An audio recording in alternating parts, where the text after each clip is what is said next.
affordable souvenir and pasalubong here in Malaysia. I got you, mga kahigala. Abay, syempre, best recommended ko pag nagpunta kayo ng Central Market dito sa Kuala Lumpur. Dito lang yan sa Halan Pitaling Street. Ito ay parang Divisoria, Binondo or Chinatown sa atin. Maraming mabibilhan dito mga kahigala. May mga ref magnets, kahit yung mga class A na bag, nandito.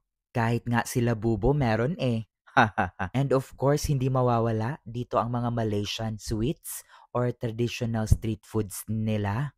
Para sa akin, murang-mura na ang mga binibenta nila dito. Kaya dito na rin ako bumili ng pasalubong ko. At nag-try na din ako ng kanilang mga traditional street foods. Nga pala, kay Gala, ayaw na ayaw ko talaga kayong gine-gatekeep. Lalong-lalo na sa mga tipid tips, murang attractions, activities, kahit hotels or van transfer. Or may eSIM pa ha, pag nagta-travel abroad or dito sa Pinas. Ang lagi ko talagang partner, trusted na trusted ko, ang Klook. Kaya download nyo na ang Klook app at gamitin ninyo ang promo code ko, Kahigala Klook, para may 5% off ka na at less hassle ka pa ha. Recommended ko talaga, puntahan nyo si Central Market. Dito lang yan sa Halan Pitaling Street.